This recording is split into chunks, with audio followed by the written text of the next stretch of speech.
y arrancamos la transmisión. Muy bien.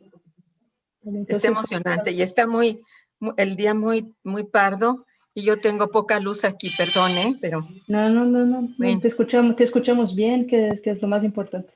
Eso es importante, claro. Ya, Adelante, José Carlos, cuando tú nos digas. Podemos arrancar. Muy bien. Adelante, Moni. Está bien, gracias. Hola, muy buenas tardes. Mi nombre es Mónica Meireles, yo soy investigadora del Instituto de Investigaciones Económicas. Estamos en esa conferencia magistral, lo que es la primera conferencia magistral de nuestro tercer encuentro Norte-Sur Global, CISAN-IEC, que tiene por título Turbulencia Financiera y Política Económica en la Pandemia, Desafíos para la Integración, el Cambio Estructural y el Desarrollo de Norte a Sur. Y tenemos el gusto de contar con la presencia de la doctora María Irma Manrique, quien es la decana del Instituto de Investigaciones Económicas y quien nos va a ministrar la conferencia Finanzas Públicas Funcionales y Estrategias Anticrisis. Antes de pasarle la palabra, permítame decirles que la doctora Irma Manrique es doctora en Economía por la Pacific Western University, es miembro del ISNI, investigadora titular de tiempo completo del Instituto de Investigaciones Económicas, responsable de una serie de PAPITs de DEGAPA. Además, es profesora del posgrado en Economía y de la licenciatura en Relaciones Internacionales en Ciencias Políticas, en la Facultad de Ciencias Políticas y Sociales de la UNAM, y autora de diversos libros y capítulos de libros y artículos en revistas nacionales y extranjeras. Y no es de más mencionar que la doctora Manrique es maestra de maestros y maestras, entonces es un honor tenerla con nosotros esa tarde. Para comentar la conferencia de la doctora Manrique tenemos al doctor Roberto Soto, quien es doctor en Economía por la UNAM, actualmente profesor de la Universidad Autónoma de Zacatecas. Entonces, la dinámica de la conferencia será unos 50 minutos más o menos de conferencia magistral de la doctora Manrique. Luego, los comentarios van a estar a cargo del doctor Soto por 20-25 minutos. Y con gusto les vamos a hacer llegar sus preguntas a través del chat del YouTube. Y les voy a leer sus preguntas para que la parte final sea justamente un intercambio, una intervención de ellos a partir de las preguntas suscitadas ahí en las redes sociales. Entonces, muchas gracias y más le doy la palabra a la doctora Manrique.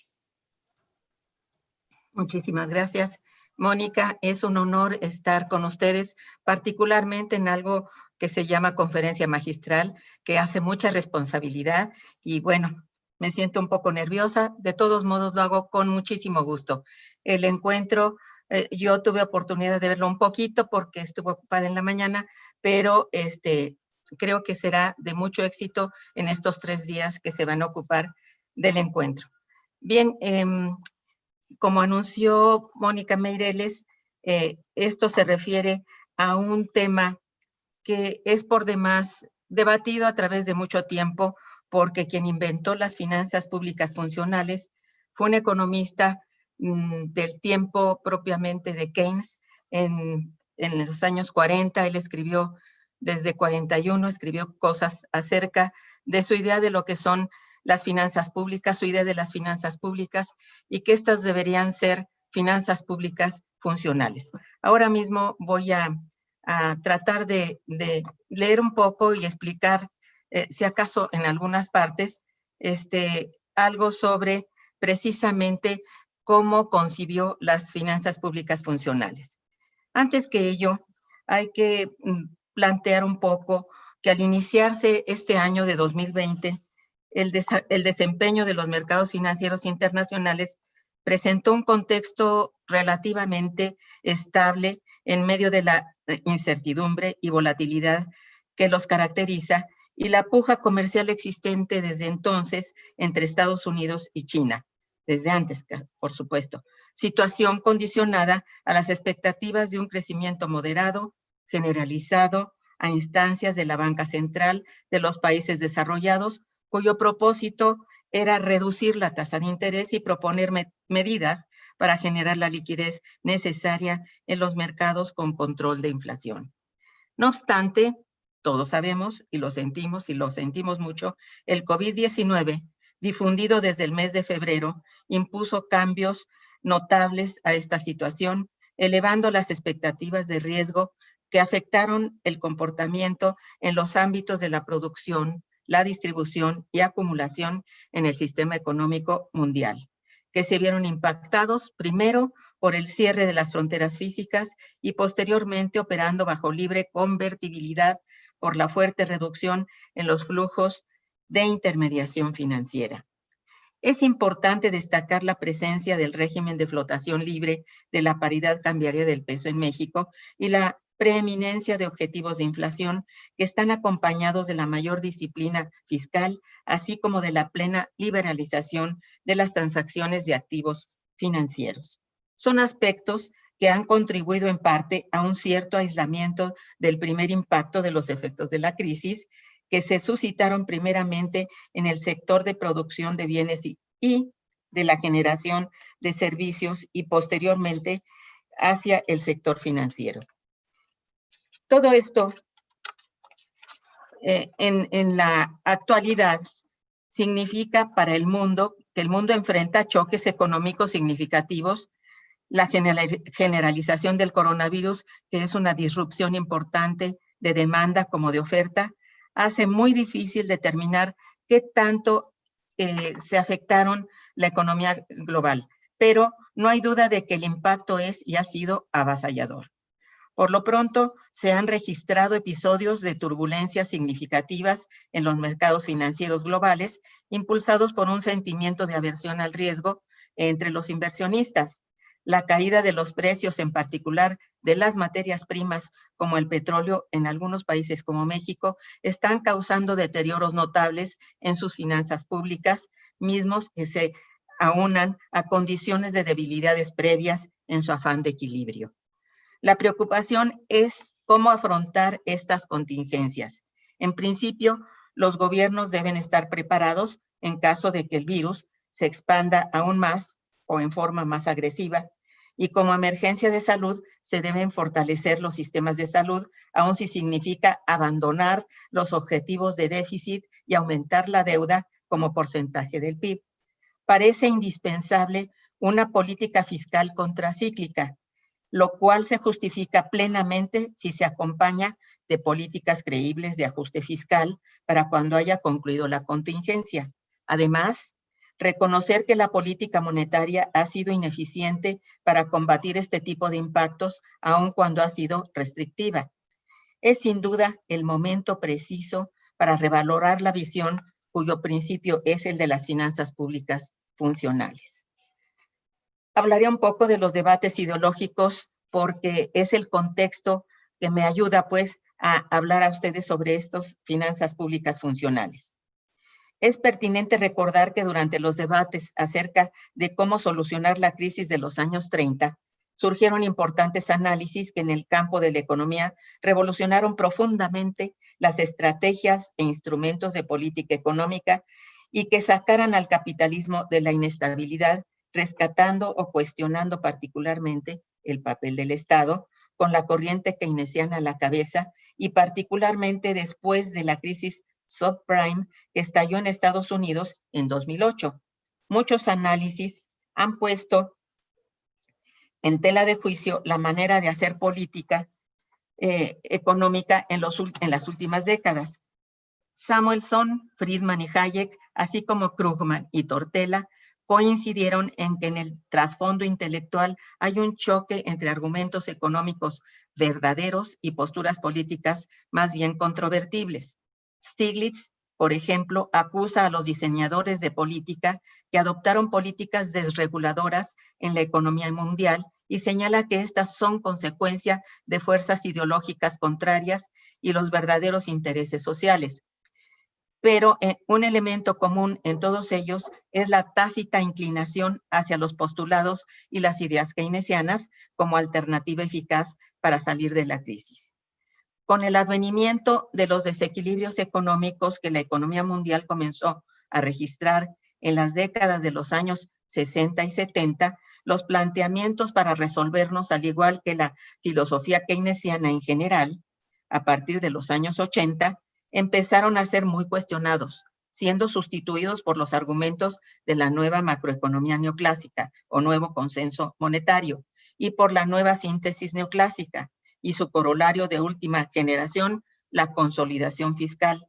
Con este último, se considera que un periodo de consolidación fiscal puede ser considerado expansivo si el crecimiento promedio real del PIB en cada año de ajuste y los 2 años posteriores es mayor que el crecimiento promedio real de los 2 años anteriores. Esto dicho por Alesina. El nuevo consenso monetario se estructura con las ideas planteadas en las décadas de los años 70 y 80 de las escuelas de las expectativas racionales y la nueva macroeconomía keynesiana o modelo ISLM, manifestándose contraria a la intervención del Estado con fines de fomento económico. Este esquema propone la nueva síntesis neoclásica. De hecho, es la fusión del nuevo consenso monetario y la nueva síntesis neoclásica, cuyo resultado es un modelo que propone cambios sustanciales en la relación LM, la cual es modificada por la curva de política monetaria, que significa la forma en que la autoridad monetaria determina la tasa de interés nominal y con ello controlar los precios y el crecimiento económico. No obstante lo anterior, y más allá de los claroscuros del supuesto éxito del nuevo consenso monetario, así como de la consolidación fiscal, diversos autores, entre los que destacan Arestis, Goodwin y Swyer, se dieron a la tarea de revalorar las ideas de Ava Lerner sobre finanzas funcionales. Estos autores comienzan cuestionando los supuestos éxitos en materia de crecimiento económico y estabilidad que se presentaron en varios países, como Dinamarca, Irlanda y Portugal, a raíz de la reducción de sus respectivos déficits fiscales, encontrando evidencia empírica que afirmó lo contrario, ya que hubo episodios en los mencionados países en donde la reducción del déficit no trajo aparejado el crecimiento económico esperado. Muy contrario a lo planteado por Lerner, quien, como ya se expresó antes, propugnaba por incurrir en déficit para salir de una depresión económica y mantenerse en una senda de crecimiento, inspirado en las ideas de la teoría de la ocupación, el interés y el dinero de Keynes. En este sentido, el economista de origen bielorruso afirmaba que la hacienda funcional sigue el principio de juzgar las medidas fiscales por su función o papel en la economía, con la finalidad de reducir la inseguridad económica que amenazaba a la civilización democrática, dicho por él de esta manera. Desde los años 40, Lerner adujo en 1944, frente a la ciencia y la realidad de la posguerra, que era tiempo que se adoptara una política keynesiana del control, en el cual el gobierno explícitamente usaría lo que él denominó la hacienda funcional o finanzas funcionales, a fin de mantener el proceso económico desarrollándose estable y eficiente. La aplicación de este término fue para contrarrestar la finanza sana tradicional con la finanza funcional, entendiendo la finanza sana como aquella que promueve la política del laissez-faire y la acción gubernamental prudente, es decir, que las cuentas tienen que estar equilibradas, considerando adicionalmente que ante una tasa mayor de crecimiento, la oferta de dinero o cantidad de circulante no puede aumentar. Lerner sostiene que el gobierno puede aumentar su gasto mediante la reducción de las tasas impositivas para que los contribuyentes tengan más dinero para el consumo y así pueda entrar o cobrar más base de impuestos que los que recaudan aún. Sin embargo, reconoce que esto puede generar inflación. Su recomendación es que la cantidad potencial de impuestos esté regida por las condiciones de la economía y no por los intereses financieros del Estado, que puede generar en cierto momento desestabilidad en el sistema. Este economista reconoce dos sencillos principios. Uno, la responsabilidad financiera del Estado, que consiste en mantener el gasto total del país en bienes y servicios a un nivel ni por abajo ni por encima de aquel que los precios corrientes permiten adquirir todos los bienes y cuya producción sea posible.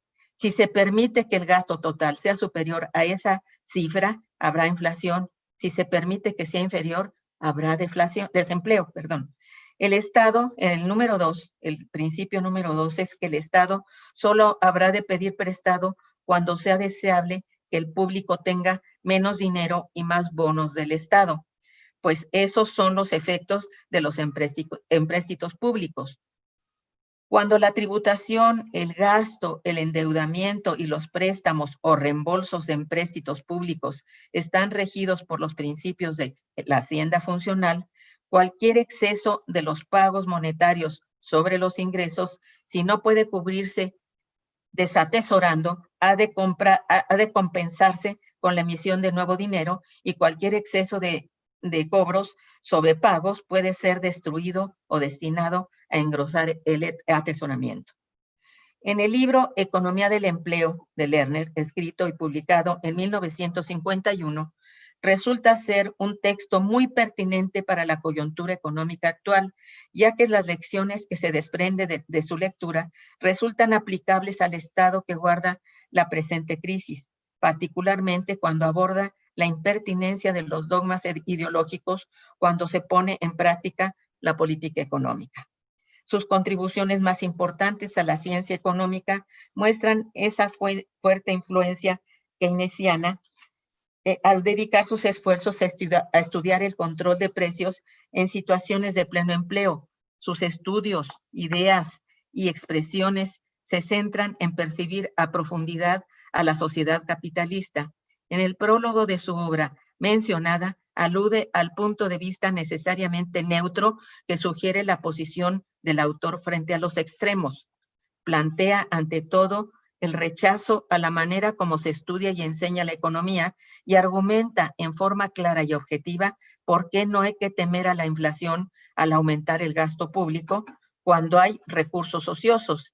Y si la corriente de gasto en bienes y servicios se incrementa, el efecto persistente es un aumento de la oferta productiva y, por ende, del volumen de empleo requerido, mientras que hay un efecto temporal sobre los precios que aumentan momentáneamente mientras la demanda de bienes y servicios se iguala con la oferta. El problema que Lerner detecta es el de observar la cuantía del gasto para regular situaciones de deflación o de inflación. Pero reitera que la solución no es estudiar los extremos, una depresión o una inflación excesiva. Ese es el error, dice, que provoca la paranoia de muchos economistas que formulan políticas económicas.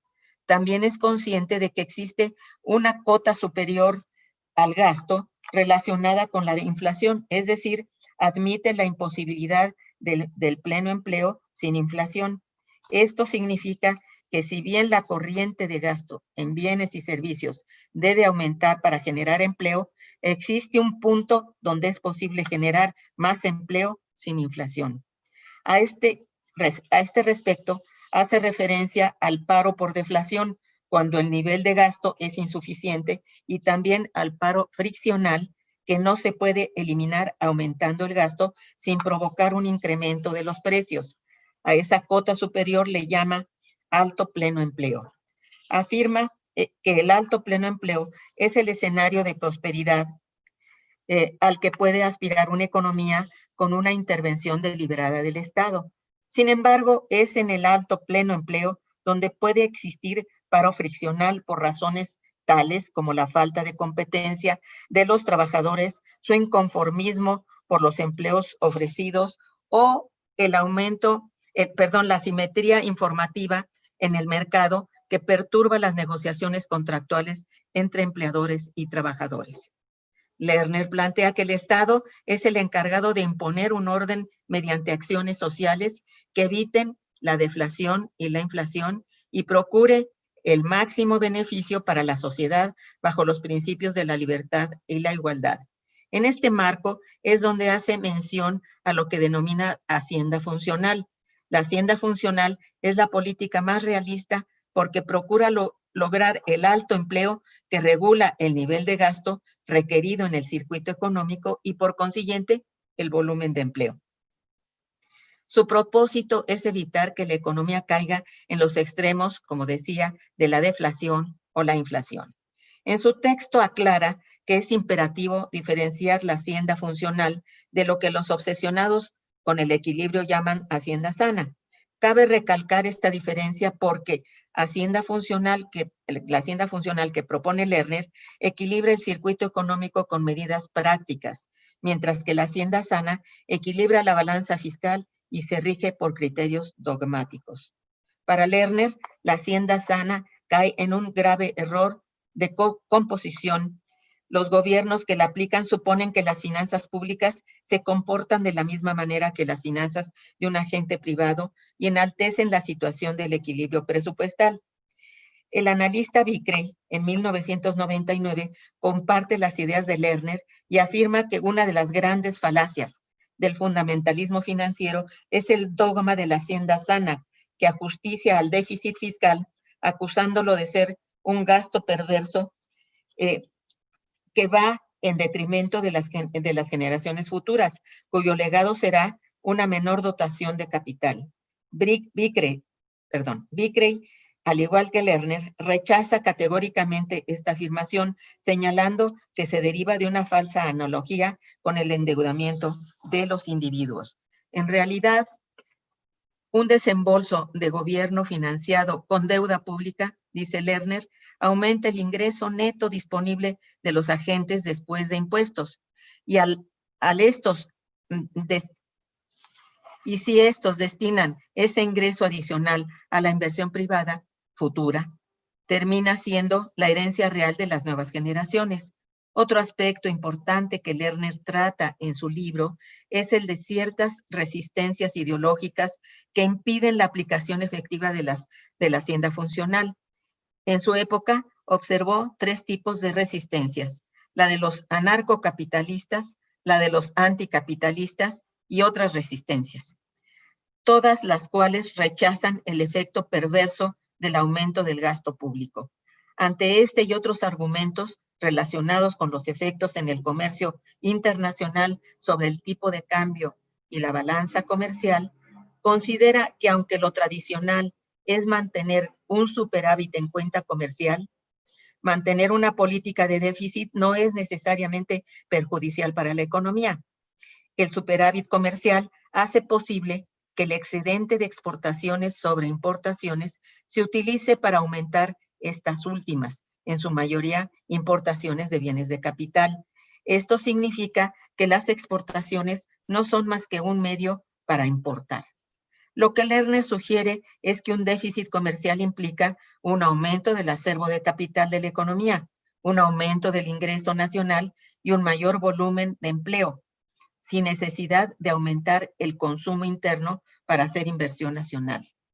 En este mismo libro de Economía del Empleo, propone una salida keynesiana al rumbo sin dirección en que parecía hundirse la economía en su tiempo. El mensaje de Lerner es claro: hay que prevenir las depresiones y las situaciones de alta inflación, es decir, nuevamente, de los extremos. El problema político e ideológico de la aplicación de la hacienda funcional debe ser, si no reprimido, sí mitigado, y la prosperidad económica que procura la hacienda funcional debe alentarse, ya que afirma respeta las libertades individuales. Ante la actual insuficiencia del paradigma económico tradicional, los efectos perversos de su aplicación y los problemas de la responsabilidad y pánico que han caracterizado la crisis, por ejemplo, de 2008 en Estados Unidos, la crisis de deuda europea y la actual crisis económica de nivel global, se recomienda una lectura de la obra de Ava Lerner que enriquece el debate sobre la pertinencia de la intervención del Estado en la economía y la función fundamental de las finanzas públicas. Es muy importante reconocer el enfoque de finanzas funcionales de Ava Lerner, que hace en sus escritos de 1943 y 1951 en cuanto a la deuda pública. Es de la mayor importancia en la actualidad, pues el modelo económico vigente, cualquier estrategia que incite a su crecimiento, es considerada absolutamente equivocada. Así que vale recordar que en su enfoque existen condiciones que es importante remarcar. La deuda de gobierno orientada responsablemente hacia fines productivos es necesaria para el adecuado funcionamiento de la economía. Lerner sostiene que el déficit gubernamental y, por tanto, la acumulación de deuda deben tener por objeto alcanzar el pleno empleo. En general, el déficit presupuestal debe ser usado para mantener o elevar la demanda agregada, en particular el gasto y la inversión privada, cuando la actividad económica se contrae. El balance debe estar acorde con el ciclo económico, esto es, superávit durante los años de bonanza y déficit en los años de crisis. El reconocimiento de que tampoco es probable que la prosperidad se mantenga en el tiempo significa que tampoco es probable que el presupuesto se equilibre en periodos largos. En general, significa reconocer que la deuda pública, ya sea financiada mediante préstamos o mediante emisión de dinero, será necesaria y que su incremento no representa ningún peligro para la sociedad, cualquiera que sea su magnitud, siempre y cuando la hacienda funcional mantenga el nivel apropiado de demanda efectiva frente a la producción a pesos corrientes. El crecimiento de la deuda pública, y esta es una cita de Lerner, se autoequilibra, pues el uso de esta disminuye la necesidad de seguirla incrementando. Cuanto mayor sea la deuda pública bajo el principio de la hacienda funcional, mayor será la riqueza privada generada, ya que la deuda pública pasa a formar parte de la riqueza privada de los tenedores de bonos gubernamentales, de tal manera que el gobierno ya no tiene necesidad de emitir deuda. La emisión de títulos del gobierno se reduce y, por tanto, se reducen los incentivos para ahorrar. Cabe recordar que una gran acumulación de ahorros en el pasado desalienta el ahorro actual, además de que incrementos en el gasto privado hacen que sea menos necesario recurrir al déficit para mantener el gasto total al nivel del pleno empleo. Esto fue una cita en sus escritos de 1943. En el mismo sentido, Lerner argumenta, como ya se ha dicho, que el incremento de la deuda pública para financiar la expansión del gasto público deficitario no es dañino, ya que la deuda no tiene por qué crecer constantemente. Y en caso de que así fuera, sus intereses pueden ser pagados con cargo a los impuestos, cuyo valor se incrementa a medida que la actividad económica se expande, pues la base tributaria se amplía. Bajo este supuesto de crecimiento de la actividad económica, que es el objeto de las finanzas funcionales, el monto de los intereses de la deuda pública solo deben constituir una fracción del beneficio resultante del gasto público, esto es, del incremento del ingreso nacional. El pago de dichos intereses no es pérdida para la nación, pues son transferencias de los contribuyentes a los tenedores de bonos. Al respecto, Kalecki en 1984 argumenta también que un incremento en la deuda nacional no contribuye a una carga para la sociedad, si consideramos que se trata de una transferencia interna, ya que en una economía en expansión, el cociente deuda pública ingreso interno debe aumentar, o en su caso, el índice deuda pública producto debe disminuir si la tasa de crecimiento es lo suficientemente alta. Lerner plantea que las reglas de las finanzas funcionales conducen a evaluar su efecto real en una economía específica y en un momento dado, ya que no están basadas en el prejuicio de que el déficit fiscal, la deuda pública o una política monetaria expansionista son necesariamente malas. El propósito de la propuesta entonces es, dice Nell y Forstater, tratar de manifestar el balance de la economía usando el presupuesto como mecanismo de control de las fuerzas que llevan al sobrecalentamiento o al enfriamiento excesivo de la economía. Insiste Lerner en que las finanzas funcionales dependen de que el gobierno mantenga un nivel de demanda razonable, es decir, si hay poca demanda y consecuentemente un alto nivel de desempleo, el gobierno debe ya sea reducir los impuestos o aumentar los gastos. Si hay demasiada demanda, dice, el gobierno debe prevenir la inflación reduciendo sus gastos o aumentando sus impuestos. En segundo lugar, dice, el gobierno debe mantener una tasa de interés que optimice la inversión a través de tomar préstamos cuando desea elevarla y repagando la deuda cuando desea bajarla. En tercer lugar, Cuando cualquiera de las dos opciones anteriores entre en conflicto con los principios de la finanza sana, balancear la deuda pública o limitarla, no importa, el gobierno debe imprimir el suficiente dinero como para financiar las otras dos reglas. Existen muchos escritos posteriores en los que, si bien se está de acuerdo con las finanzas funcionales, plantean limitaciones, sobre todo en economías pequeñas y abiertas.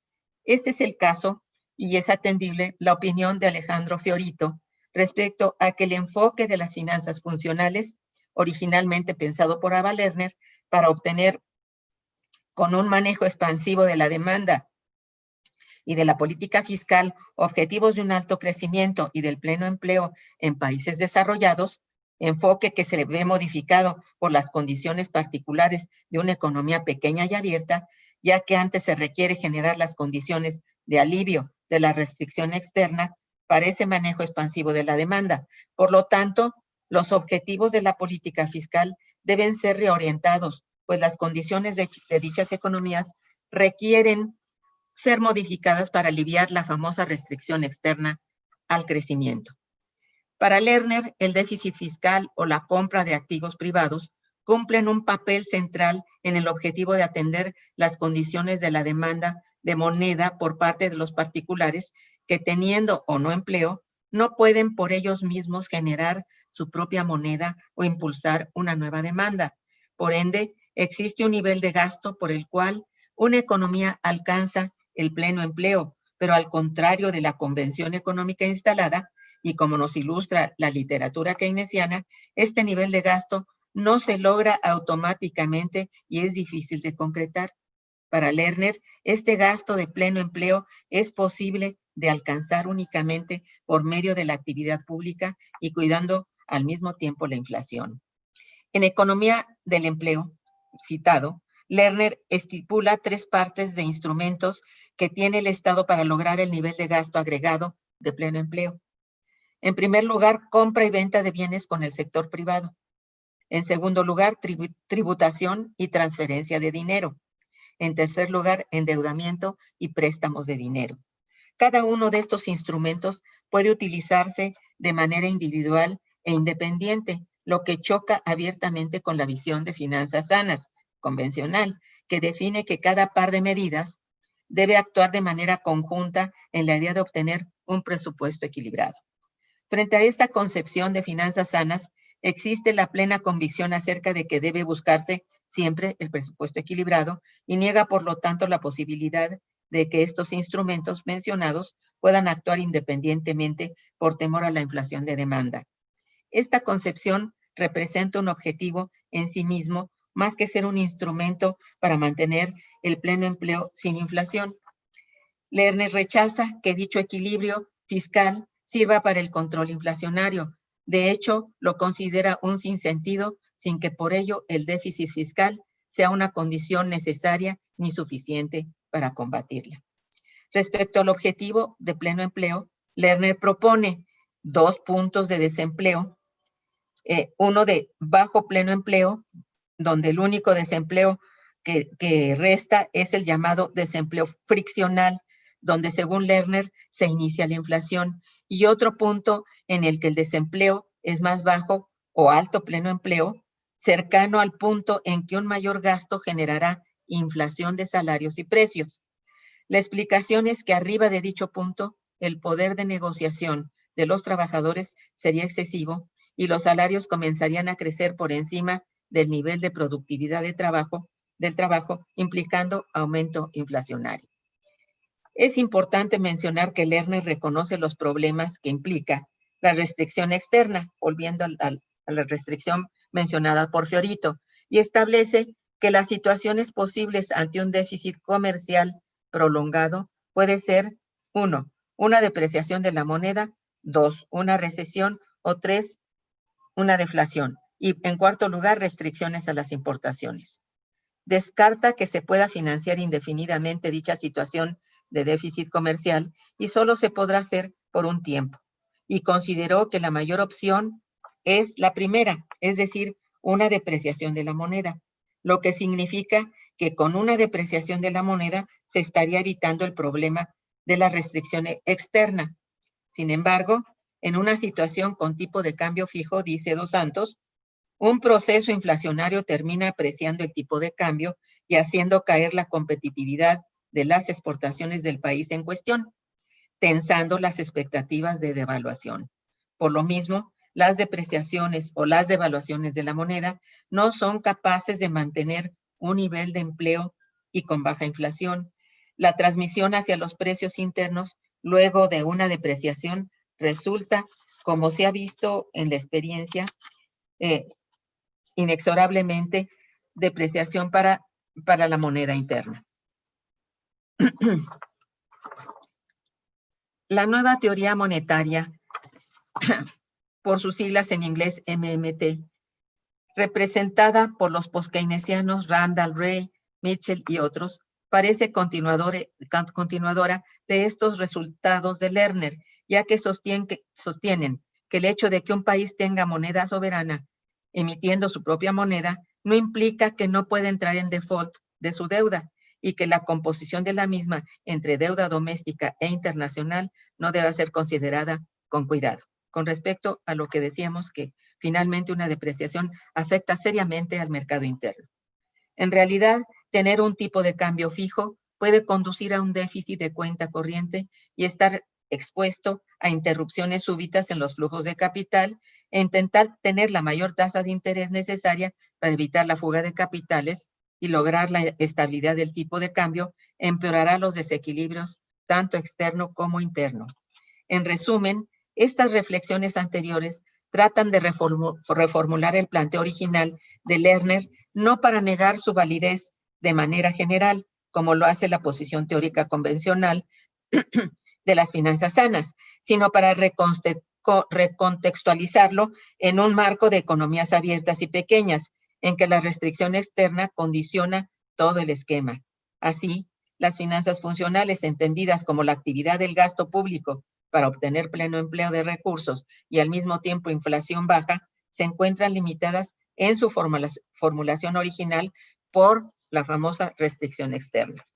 En otras palabras, el enfoque de finanzas funcionales originalmente pensado por Ava Lerner para obtener con un manejo expansivo de la demanda y de la política fiscal objetivos de un alto crecimiento y de pleno empleo para las condiciones particulares de una economía pequeña y abierta, se ve modificado porque se requiere antes generar las condiciones de alivio de la restricción externa para ese manejo extensivo de la demanda. Por lo tanto, implica que se deben reorientar los objetivos de la política fiscal con tal de desplazar la restricción externa al crecimiento. El repaso muy general del pensamiento de Ava Lerner me ha dado la oportunidad de revalorar cómo lo hace la visión de algunos poskeynesianos los planteamientos de este admirable economista, quien con claridad, sencillez y sinceridad económica encuentra la verdadera funcionalidad de la hacienda pública, por lo que la realidad del manejo de la política económica actual mexicana pudiera encontrar la vía para el manejo que merecen las finanzas públicas nacionales actuales. Porque, pese al empeño expresado por el actual gobierno de México en convertir el modelo neoliberal en un modelo post-neoliberal, declara como ejes principales de la estrategia el erradicar la corrupción, separar el poder político del poder económico, recuperar el rol rector del Estado en la vida económica, así como combatir la pobreza y la desigualdad mediante la ampliación de los programas sociales. Fijó sus metas, y esto lo hizo en el Plan Nacional de Desarrollo, publicado en 2019, en diciembre de 2019, en el ámbito económico, retomar la senda del crecimiento con austeridad y sin corrupción, disciplina fiscal, cese al endeudamiento, respeto a las decisiones autónomas del Banco de México, además de creación de empleos, fortalecimiento del mercado interno, impulso al agro, etcétera. Se trata de una estrategia de desarrollo que efectivamente significa una ruptura con algunos de los engranajes del modelo neoliberal y del consenso de Washington, como las privatizaciones de empresas públicas y la recurrencia al endeudamiento externo como mecanismos de financiamiento, etcétera. Sin embargo, mantiene sin cambios otros planes básicos del modelo neoliberal, como son la aceptación de la autonomía del Banco de México y la defensa del equilibrio fiscal. Es decir, conservando lo central del modelo neoclásico en cuanto a las políticas monetaria, fiscal y cambiaria asociadas a la globalización. Aún con mayor austeridad, ha aumentado, lo vemos, el déficit presupuestal, por lo que ha sido necesario construir un superávit primario para pagar el servicio de la deuda, estando presente la necesidad de equilibrio fiscal, algo que están haciendo muchos países. Diversos analistas han recomendado una reforma fiscal redistributiva, misma que fue recomendada a México hace, pues, creo que 70 años por Nicolás Caldor y que no fue atendida. Y no obstante, la conveniencia de realizar tal reforma, desafortunadamente hoy resulta poco oportuna, básicamente por la recesión existente, y ante ello resulta poco factible su aplicación. En segundo lugar, creo que las razones políticas menudean y enturbian el escenario económico, de manera que una reforma redistributiva creo que solamente agudizaría la confrontación y la desestabilización. La visión fiscal ortodoxa la visión fiscal ortodoxa existente y que favorece una condición de finanzas públicas sanas sugiere que el déficit fiscal es aventurado e inestable y que acumular deuda pública es negativo para el crecimiento a largo plazo, porque además incide negativamente en los ciclos de negocios. Esto también es una cita del Plan Nacional de Desarrollo. La propuesta del actual gobierno es que, al igual a la de aquellos que denomina conservadores, su visión fiscal establece medidas para reestructurar e incluso reducir el gasto y equilibrar el balance primario. Ha sido muy explícito el propósito de mantener tasas impositivas sin cambio, por lo menos hasta 2021, para controlar la dinámica de los precios. Además, argumentando como sano financiamiento el ahorro logrado con solo el combate a la corrupción. En la medida que el control de precios se estigmatiza como finalidad, el crecimiento se ve castigado, al igual que la generación de empleo formal y la distribución equitativa del ingreso. La modalidad ortodoxa es que la gestión pública permanezca fuera de las decisiones de mercado, con lo cual el gobierno limita el crecimiento económico. Son condiciones que se suman a una política fiscal restrictiva. En suma, se trata de un plan de acción pública por demás ortodoxa, con más visión política que económica, por desgracia. ¿Qué conclusiones tengo para este trabajo?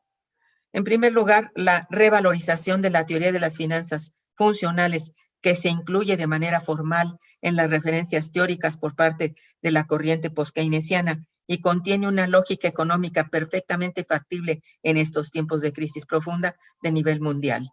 Un hecho real y contundente es la existencia generalizada del estancamiento de la demanda debido al predominio de la austeridad fiscal, el subempleo, los bajos salarios y la creciente desigualdad del ingreso. El Banco Central es la institución que controla la moneda y con ello la política cambiaria fiscal y el resto de la política económica, pues todas las políticas dependen de la expansión del gasto público y del financiamiento. Los cuestionamientos a la autonomía del Banco Central evidencian la importancia de la moneda y de la política monetaria en el desempeño económico de los países. Gobierno que no controla la moneda, dice Arturo Huerta, y convengo con ello, no tiene política económica para el crecimiento. Es necesario flexibilizar la política fiscal e impulsar el crecimiento de demanda, el empleo y la actividad productiva. Hay que encarar las presiones sobre las finanzas públicas y sobre todo el sector externo, agravadas por la carga reciente del servicio de la deuda pública interna y externa.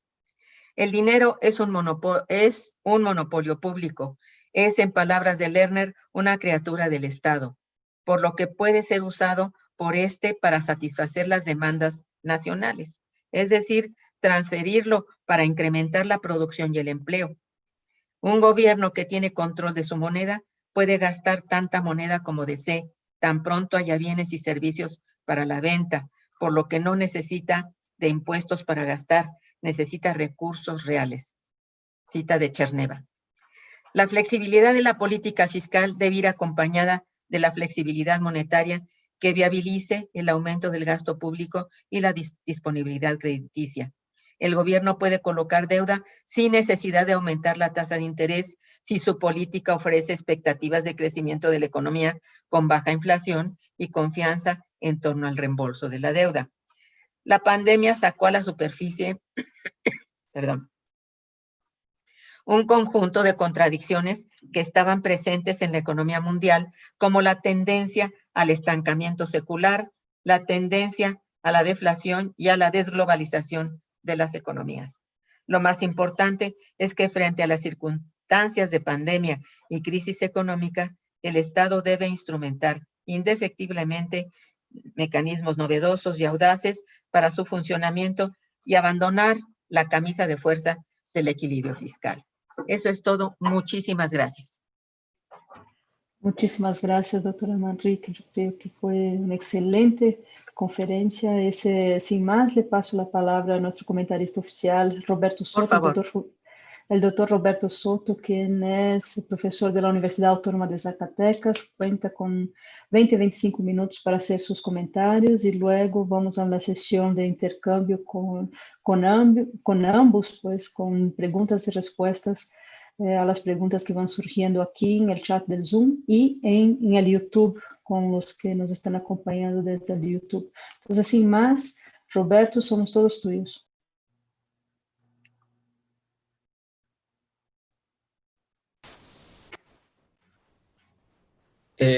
Muchísimas gracias, Mónica.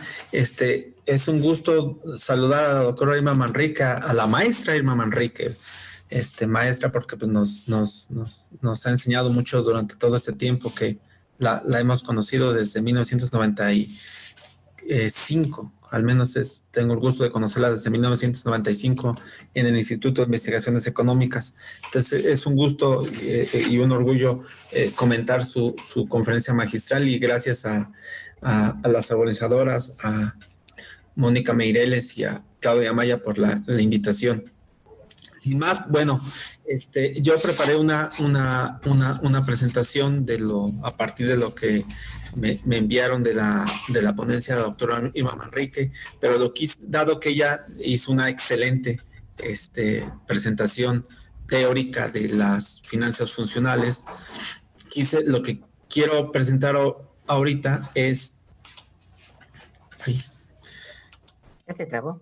¿Ah? No. Lo que quiero presentar ahorita es... Permítame un segundo, no sé por qué no avanza. Pícale sobre la presentación que les traba. Así en el centro mismo, pícale. Y ahora ves ahí. Sí. Muy buen tip. Para algo uno tiene un doctorado. Sí, perdón.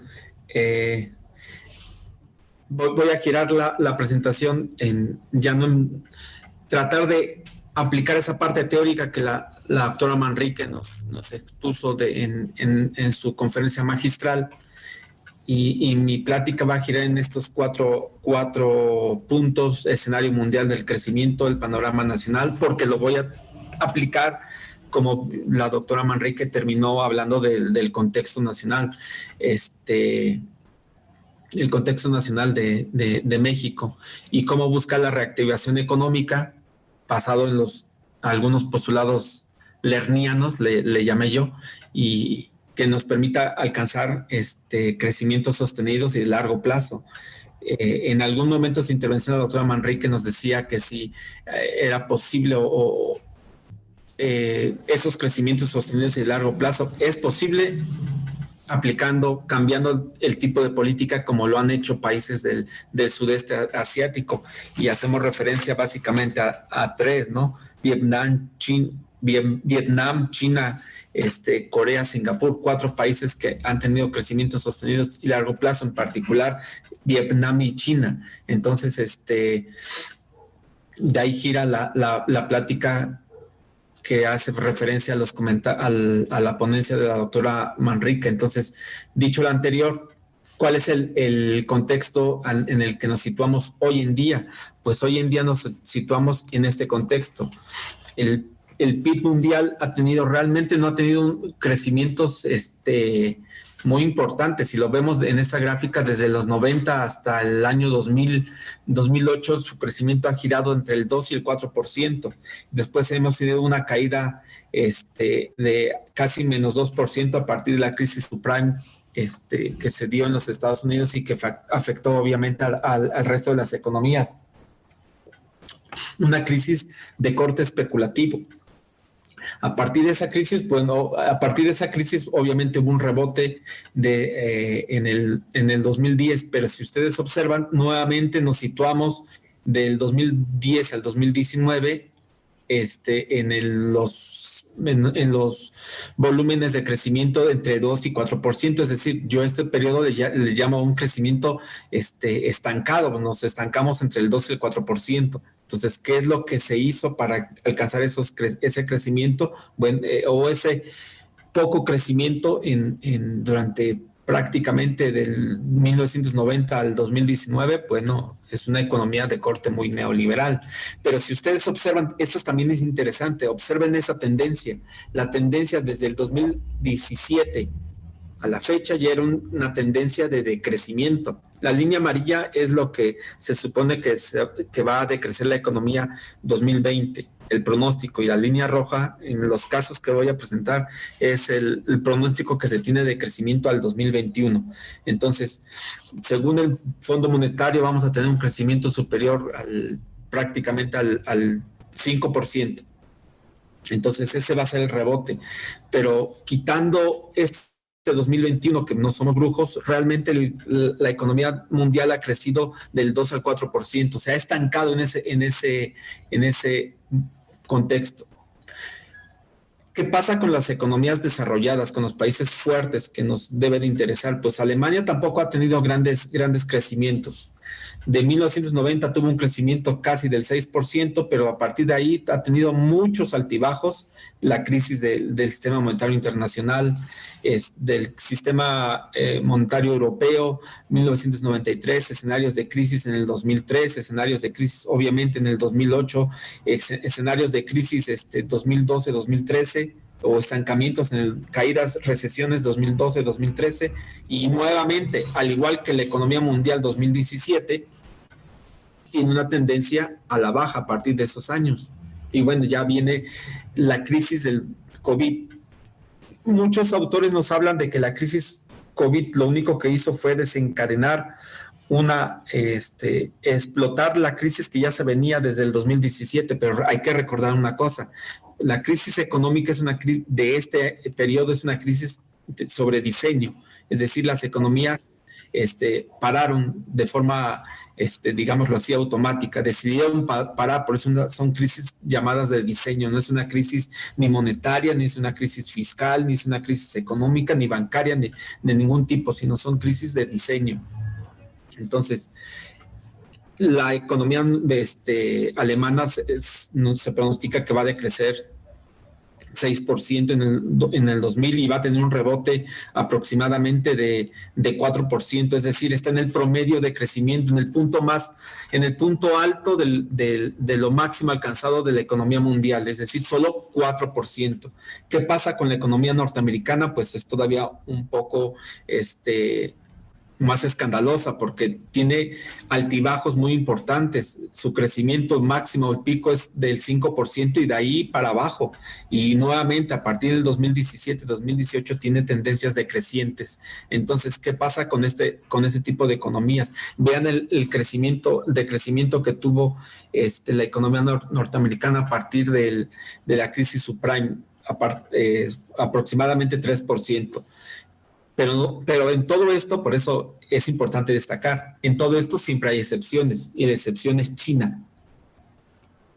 El crecimiento de los chinos, el punto más alto de los chinos ha sido de 14% en 1991, y de ahí, a partir de ese 91, oscila entre el 14% y el 8%, como ustedes lo pueden ver aquí. 2007, cuando la economía mundial decreció, China crecía al 14%, y el punto el efecto hacia la economía china de la crisis subprime fue aproximadamente 6 puntos. El decrecimiento fue al 10%. ¿Por qué? Eso es lo que vamos a tratar de responder. Entonces, ese es el escenario mundial. Si bien China a partir del 2007 presenta un decrecimiento, vaya, el decrecimiento es al 6%. O sea, superior 2 puntos al punto máximo de la economía mundial, que ha sido de 4%. Entonces, el verdadero motor de la economía a nivel mundial son los chinos. El PIB medido por PPP está por encima del PIB de los Estados Unidos. Entonces, realmente la economía china es la economía número 1 a nivel mundial. Lo importante es saber el por qué. ¿Qué es lo que han hecho ellos que no han hecho el resto de las economías? ¿Cómo han manejado su capitalismo característico de manera particular ellos? ¿Cómo lo han hecho? Bueno, es lo que vamos a tratar de ver. La crisis del COVID para los chinos implica un decrecimiento hasta el 2% positivo. Entonces, es de las pocas economías junto con Vietnam y otras del sudeste de Asia, hablando de economías relevantes, porque en África también 2-3 economías van a tener crecimientos positivos, pero de las economías importantes, hablamos del sudeste de Asia, son las economías que no van a tener decrecimientos posiciones del PIB negativas en el 2020, y el rebote para la economía china es del 8%, o es al menos lo que pronostican. ¿Qué pasa en América Latina? Nos vamos, como se dice, de lo muy general, PIB mundial, economías desarrolladas, economías como China, a nuestro continente. ¿Qué pasa en América Latina? Pues en América Latina tenemos muchos altibajos, como lo pueden ustedes ver en la gráfica que estamos presentando. ¿Y estos altibajos a qué se deben? Aquí nos metemos mucho a lo que la doctora Manrique, el problema, mencionaba en su ponencia, el problema es que la economía de América Latina depende mucho de los precios de los commodities.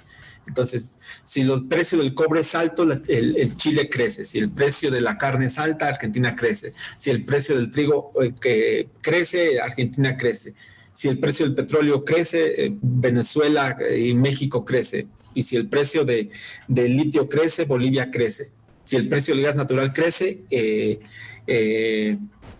Bolivia crece. Entonces, dependemos de los precios de los commodities. Y si bajan esos precios, pues vamos a tener estas fluctuaciones económicas. El decrecimiento en el 2020 que se espera en América Latina es del 8%, y el rebote apenas alcanza el 4%. Es decir, todas las economías, salvo China, van a estar en el promedio máximo del PIB a nivel mundial. O se espera que crezcan a ese promedio máximo. Puede ser seguramente menos, excepto China. ¿Cuál es el panorama en México? El panorama en México yo durante mucho tiempo le he llamado el estancamiento estabilizador.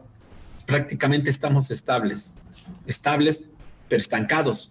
O sea, no pasamos del 2%, promedio anual desde 1980, 2.3%. Aquí ya traigo los valores, los datos exactos. Entonces, ese es el decrecimiento, el comportamiento de la economía mexicana. Hemos tenido niveles del menos 6% en el 95 con la crisis bancaria, la quiebra de los bancos. En el 95, subprime nos provocó un crecimiento del menos 0.43%, y la crisis, o al menos son los pronósticos que esperamos según el Fondo Monetario, la crisis del COVID nos va a resultar por encima del menos 8%. Es decir, tenemos serios altibajos con escenarios de crisis aquí, y una pequeña crisis en el 2001 aquí. Pero no crecemos. Si somos muy estrictos, desde el 2010 en México la tendencia es decreciente. Aquí no tiene que ver si entró o no el nuevo gobierno, o se aplicó X o Y política. La tendencia ya venía decreciendo. Entonces, ¿qué es lo que no hemos hecho bien que China sí ha hecho bien? En los últimos 20 años ha crecido 2%. Desde el 83 ha crecido 2.3%, no estamos estancados. Y la última década, estamos hablando desde el 2010, el crecimiento es de 1.3%. ¿Me explico? 30 años, 2.3. 20 años, última década, 20 años, 2%. 30 años, 2.3. Y la última década, 1.3%. La tendencia es hacia la baja, tal como se puede observar en la gráfica. Los datos no mienten, por eso es muy importante la evidencia empírica. ¿Qué factores tenemos en nuestro país? Como bien resaltaba la doctora Manrique en su ponencia. El problema es que dependemos de factores externos. Por ejemplo, el comportamiento del tipo de cambio. El comportamiento del tipo de cambio, este es el tipo de cambio diario sacado del Banco de México desde el 91 al día de ayer, el 14, para ser exactos, 14 de noviembre, que fue cuando terminé la presentación. El comportamiento ha sido, a partir del 94, de depreciaciones o devaluaciones, dependiendo el régimen de tipo de cambio, si es un régimen de tipo de cambio fijo, devaluación, subvaluación, o si es un régimen de tipo de flotación. Técnicamente es de flotación sucia, porque el Banco Central interviene cuando es necesario intervenir, cuando rompe las bandas. Entonces, flotación sucia, entre comillas. Entonces, a partir del 94, vean cómo se ha depreciado. Hablemos de depreciación del tipo de cambio. En este año se depreció aproximadamente a 25 pesos por dólar. Sin embargo, curiosamente, y ahí explotó, por eso es interesante esto, por si nos endeudamos o no nos endeudamos. Se dice que no nos endeudamos porque el tipo de cambio es muy alto, entonces no nos endeudamos, pero el valor de la deuda subió. Sí, eso tiene sentido. Subió y se supone que está ya por 13% del... Ahorita saco los datos de la deuda externa. Subió el endeudamiento público en nuestro país. Entonces, ¿qué es lo que ocurre? En este último periodo, curiosamente, el tipo de cambio ha decrecido. Realmente no sé en qué valor tiene este día. Debe de estar como en 20.30 centavos. No lo sé, ahorita lo vamos a checar. Esto es rapidísimo. Entonces, esto es muy importante. El 20.23, es decir, al 14 de que teníamos aquí, que era 20.45, hoy en día está en 20.23. Pero realmente nosotros no determinamos el tipo de cambio. Eso de que la oferta y la demanda, no. Yo, si quisiera ver cómo se va a comportar el tipo de cambio, me meto al mercado de futuros de Chicago y observo cómo se comporta el tipo de cambio. Son factores externos en la determinación del tipo de cambio. Oferta y demanda, eso como diría el doctor Guillén, solamente en los panfletos de economía, de macroeconomía que se enseñan en muchas universidades. Entonces, ojo con esos detalles, son factores externos. Otros escenarios, deuda externa. Tenemos 4 escenarios de deuda externa. Vean el comportamiento de la deuda externa. Estamos hablando desde 2002, 150,000 millones de dólares. El crecimiento, entre comillas, no fue tan alto, de 150,000 aproximadamente 200,000 millones de dólares en aproximadamente 8 años. Y a partir del 2008, el crecimiento ha sido exponencial. Desde 2008, este es el segundo escenario, hasta el 2014, de tener 200,000 millones, un poquito menos, alcanzamos 400,000 millones de dólares de deuda externa total. Es la deuda total, la deuda ajustada, como lo señala el Banco Central. Vean la pendiente que tiene esta línea roja. Después se estabilizó ese crecimiento para pasar de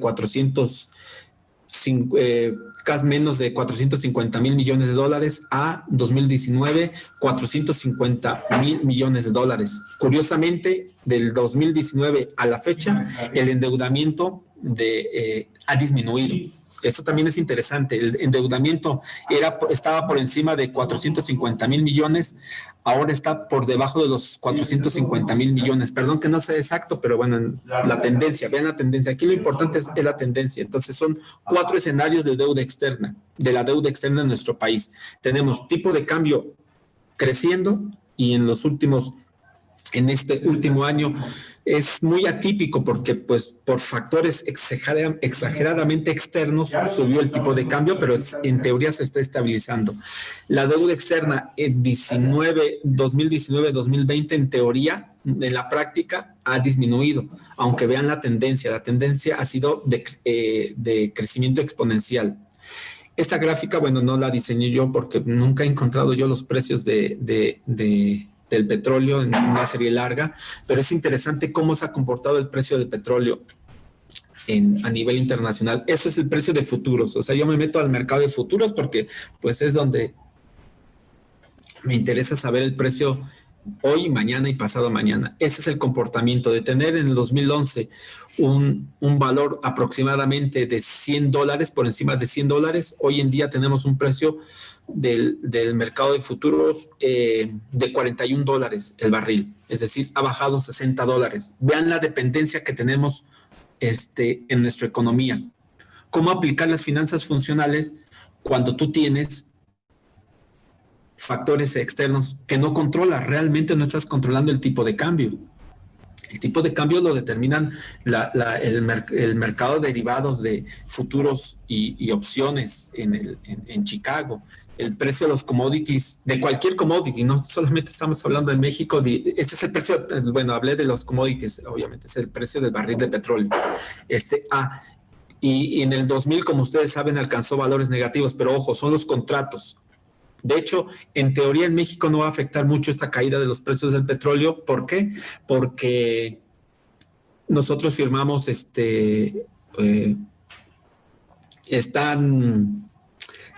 un contrato de cobertura. Si se situaba por debajo de los $40, se puede cobrar, me parece que el 80% del valor del contrato. Entonces, México no va a perder tantos recursos por la baja de los precios del petróleo, o al menos eso fue la explicación del secretario de Hacienda, que dicen ellos no lo difundimos tanto porque, y se entiende, no lo difunden tanto porque no le deben de dar no deben de informar esto a los mercados financieros porque ellos pueden actuar de forma distinta a lo como ellos piensan. Entonces, que eso se entiende. Entonces, ese es el valor del commodity más importante para nosotros, que es el petróleo. La deuda externa, el tipo de cambio, los commodities. Entonces, dependemos de qué variables. Entonces, vamos a ser muy lernenianos, muy post-keynesianos, pero dependemos del precio del petróleo, de las remesas. Eso también es fundamental. 40,000 millones de dólares que se espera de remesas en nuestro país de entrada, y este flujo se ha incrementado año con año. De los ingresos turísticos, y cuando tenemos escenarios como la pandemia, los ingresos turísticos caen, pero de manera extraordinaria. De la demanda de las mercancías que producimos en nuestro país, y si la economía se cierra, pues no vendemos ninguna mercancía, como son los automóviles, las cuales, como sabemos, tiene el 80 o 90% de componente importado, es decir, nosotros estamos exportando importaciones. Espero que quede claro, todo lo que nosotros producimos lo tenemos que importar. Mucha de la materia prima se tiene que importar, nosotros solamente estamos ensamblando, entonces estamos exportando importaciones. Esa es la realidad de economías en América Latina como la nuestra. Dependemos de los precios de los commodities, de ciertos tipos de ingresos como las remesas, ingresos, en nuestro caso, ingresos turísticos, demanda externa de mercancías, y claro que aquí falta una otra variable, pero muchas veces no. En los eventos académicos no se destaca, como el ingreso vía por la venta de mercancías no lícitas, como son las drogas, pero bueno, eso lo dejamos de lado, pero es un punto muy importante porque se supone que es el ingreso más importante por encima de las remesas.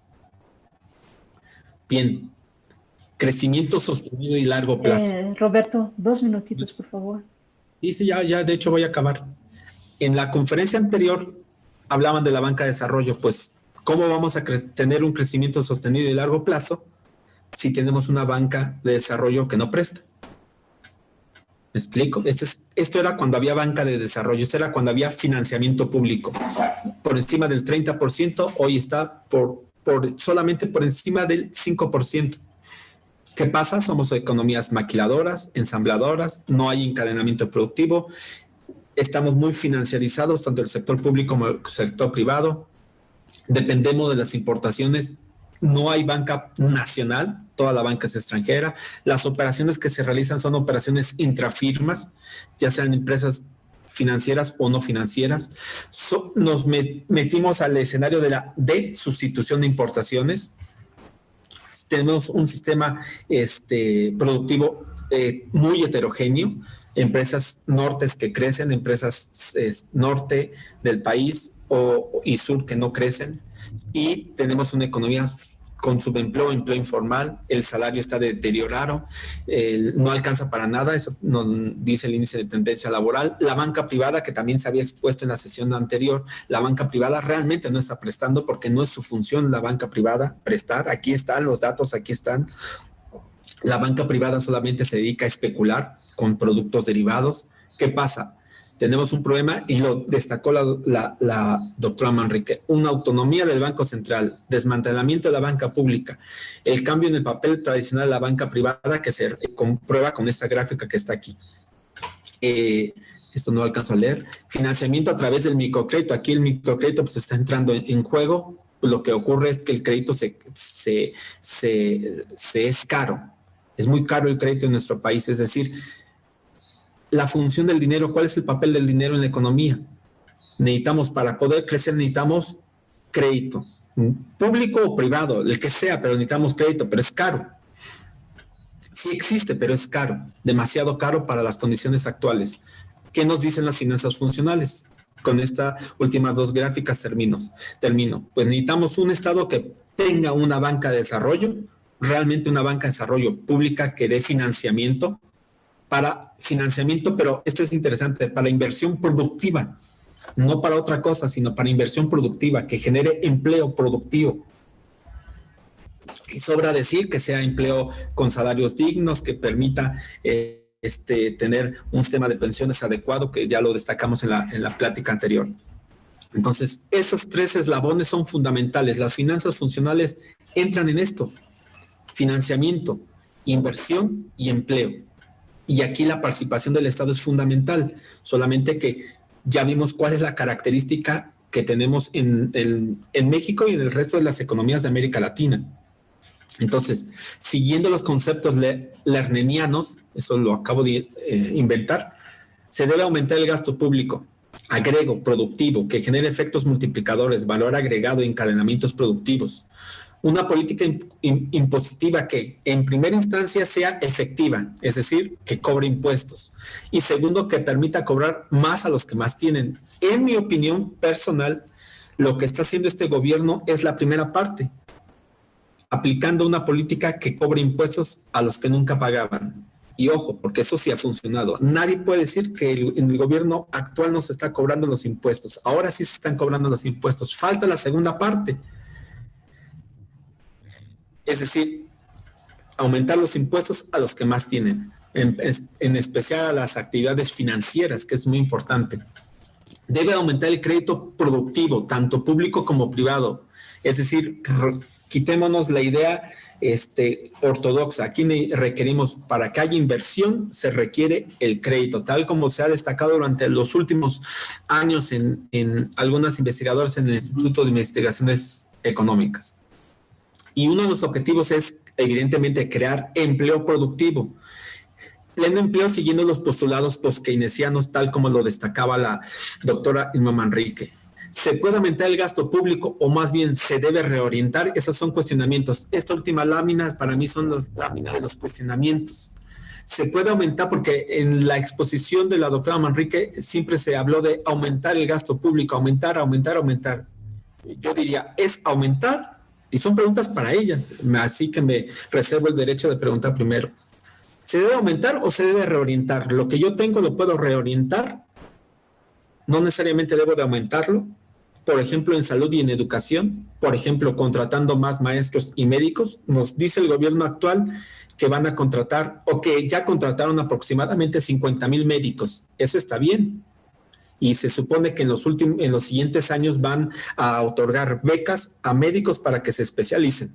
Eso está excelente y va a alcanzar ya voy, y alcanzar no los niveles de los países de la OCDE, pero sí un nivel superior al médico por habitante.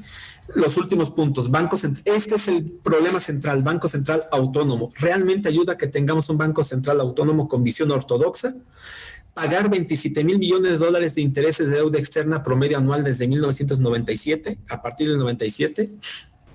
Política impositiva, cobrar impuestos a los que no pagan, ¿es suficiente? Con eso termino. Esas son interrogantes que me encantaría que la doctora Emma Manrique también nos pudiera solucionar.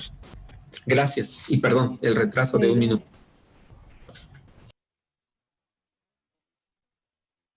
Gracias, Roberto. Y he tratado de complementar y cuestionar los planteamientos de la conferencia de la doctora Manrique, lo que empalma muy bien comentarista y conferencista. Y además, Roberto aprovechó y ya lanzó una primera ronda de preguntas, ¿no? Entonces, ahora voy a dar paso a la lectura de las preguntas que nos llegaron por YouTube y por aquí, por la sala de Zoom. En YouTube, antes de preguntas, recibimos saludos de Jairo de Jesús Parada Corrales, que nos manda saludos desde la Universidad del Norte de Barranquilla, Colombia. Ahora unos saludos más personales para la doctora Manrique. Patricia Carmina Insunza Mejía le manda un abrazo fraternal con mucho cariño desde la Universidad Autónoma de Sinaloa.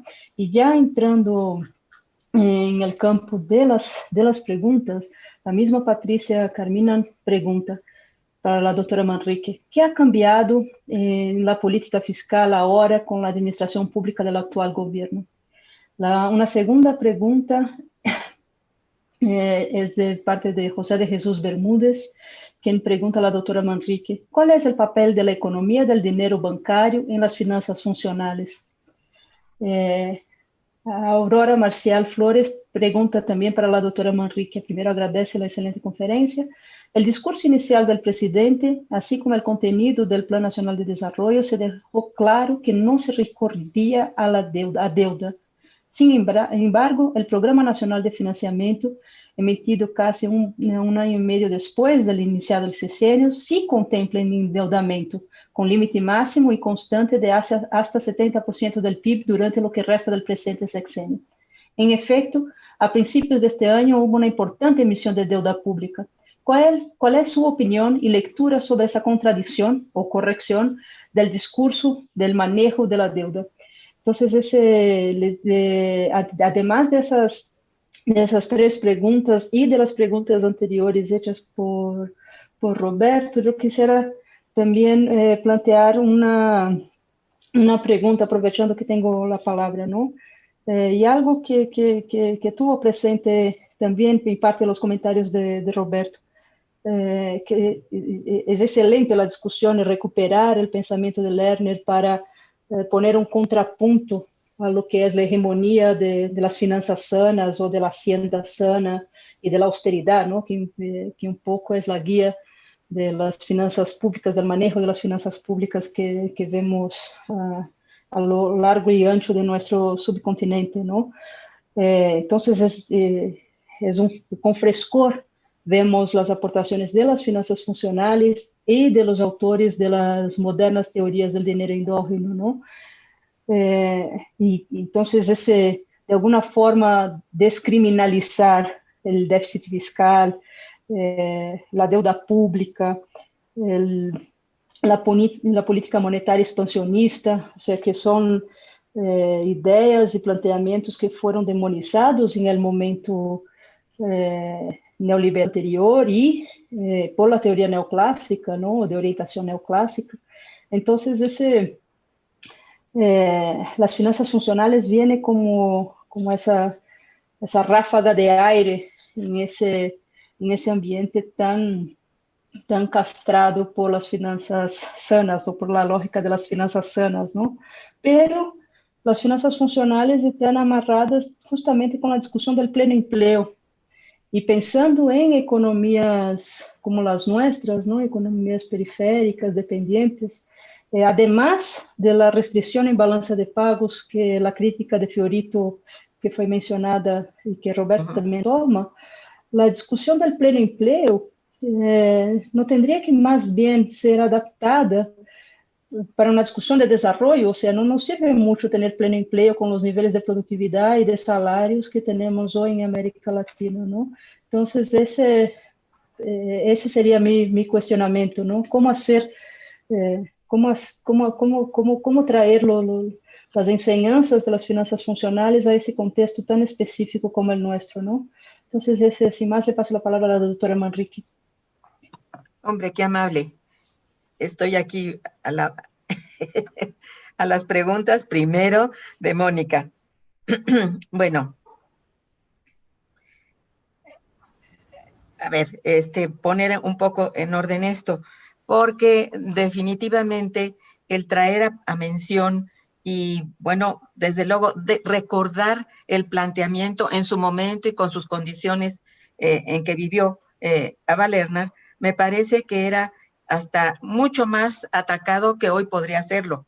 Es decir, era demasiado atrevido. En realidad, sus planteamientos eran vistos como un socialista, un comunista, bueno, sobre todo porque él era ruso, ¿no? Entonces, era mal aspectado, la verdad. Sin embargo, lo que plantea, y esto hay que decirlo, con muchísima sencillez. No hay necesidad de alboroto, ¿no? Si dice, un Estado es soberano porque puede en un momento dado someter, bueno, tener más gastos, y el gasto no es alentado o estimulado por suficientes recursos porque tiene pocos ingresos, requiere de deuda. Y la deuda no es un demonio por sí. La deuda es necesaria en cierto momento, siempre y cuando, y esto lo repite a cada momento, esto sea controlado. Tiene que ser controlada la deuda. La deuda no puede entrar en un espiral de que pues más deuda y como hay que pagar esa deuda, otra deuda. Bueno, no puede ser. Esto ya está fuera de la expectativa incluso teórica que él plantea. Yo creo que no puede crecer la deuda como sea. Sin embargo, no es lo único que tiene, no es el único elemento, la única estrategia que tiene un Estado para salir de problemas. Sin embargo, si es lo más rápido, lo inmediato, bueno, contraer la deuda y saber qué clase de deuda. Porque una cosa es la deuda de emisión de títulos, o sea, la deuda que emite el Estado, y otra cosa es la deuda directa de préstamos a través de acreedores internacionales. Esa es otra. Entonces, él plantea que puede ser cualquiera de los dos, que es muy preferible la deuda. ¿Sí me escuchan? Ay, ¿sí? Sí, aquí estamos. Ay, de pronto me entró ahí un ruido. La deuda tiene que ser considerada en primer lugar como la primera instancia y que sea a través de títulos del propio Estado, de deuda emitida por el Estado. Yo siento que eso es lo primero que él plantea porque es fácilmente colocable esa deuda. Aunque esa deuda sabemos finalmente, como en el caso de México, que va a parar a manos de empresas transnacionales como los bancos mexicanos. Entonces eso viene a ser nuevamente como que deuda externa. Entonces hay vicios en que se cae en la actividad económica, en la política económica, que están fuera de, ¿cómo decir?, de una estructura teórica bien planteada. Yo creo que lo hace de manera muy simple, muy sencilla, y dice, el gasto deficitario no es lo peor que le puede pasar a un Estado, es una estrategia muy correcta. Si esto no fuera suficiente, ahí tiene a la mano la creación del dinero. Él dice muy claramente, el dinero es criatura del Estado, es decir, puede emitir todo cuanto sea necesario porque es el dueño, es soberano de su moneda. Bueno, esto es muy, muy sencillo de ver, por ejemplo, en países que sí tienen moneda soberana, como Estados Unidos o Alemania.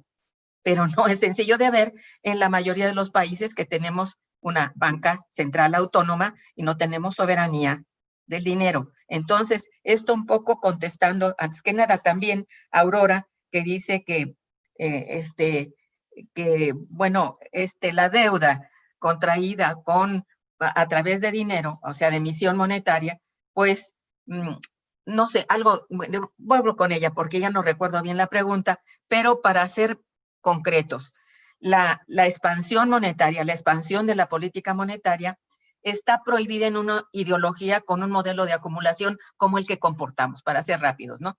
El modelo de acumulación actual no permite que te salgas para ningún margen, ¿eh? Por un lado está que te obliga a que tengas una autonomía del Banco Central, con lo cual no puedes tener moneda soberana, ¿verdad? Y otras condiciones que, si leemos el Decálogo de Washington, nos damos cuenta que México es muy consciente de estar haciendo lo que dice el consenso.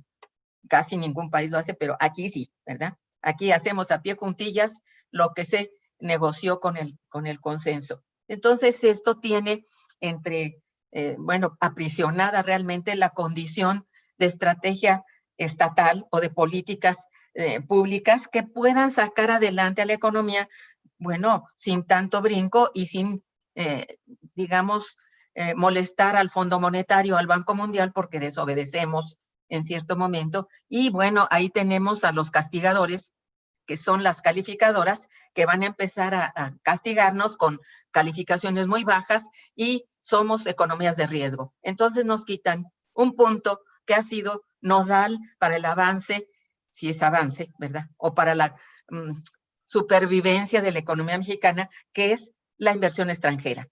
Si nosotros no tenemos capital externo, no sobrevivimos.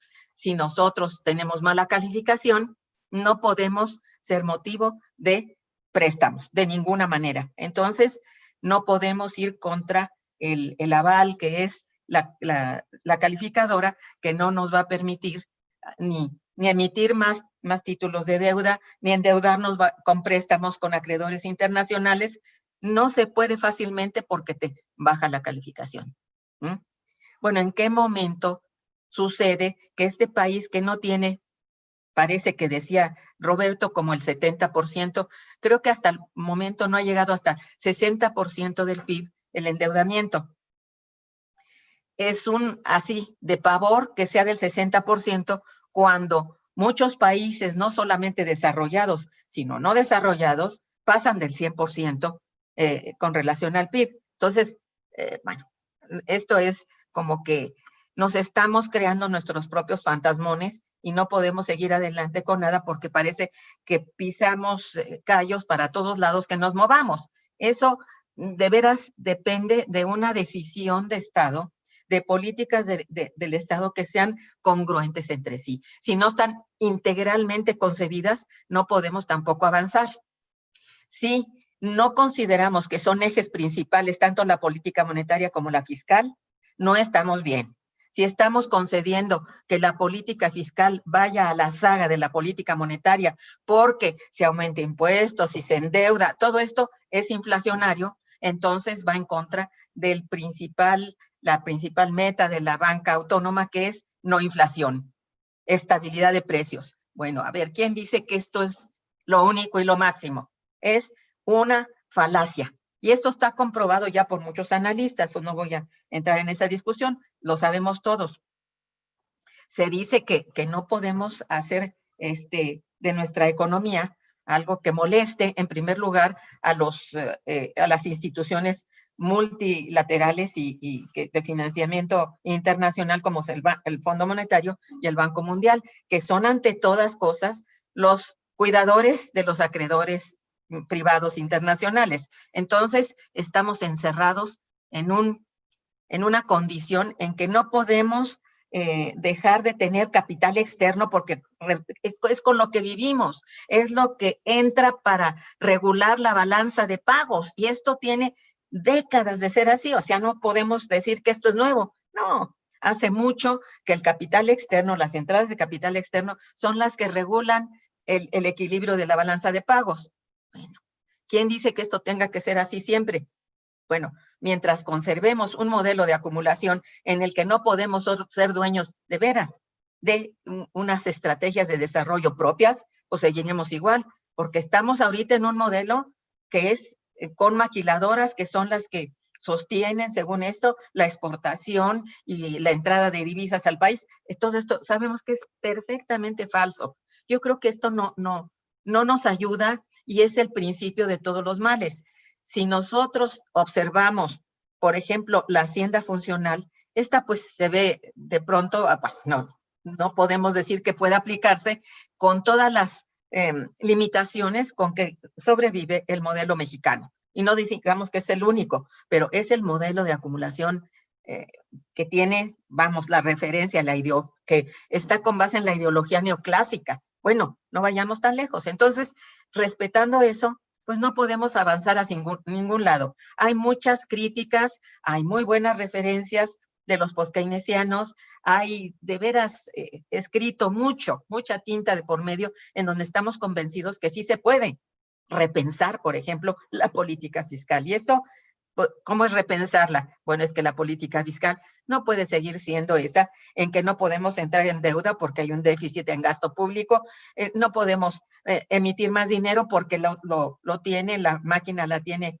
el Banco Central Autónomo, y como es autónomo y solamente obedece a fines muy específicos de la clase dominante, pues no podemos tampoco pedir que suelte el dinero, que emita más dinero. Entonces estamos encerrados con nuestros propios amarras, por decirlo así. Esto yo no sé si de alguna manera contesta, digamos, esta llamada demonización de la política monetaria. Pues sí, desde luego eso es una torpeza. Es horrible que exista eso, ¿no? Y si esa es la que manda y la política fiscal va a la saga y no puede hacer nada mientras no cree inflación, bueno, estamos hablando también de cosas que no pueden ser.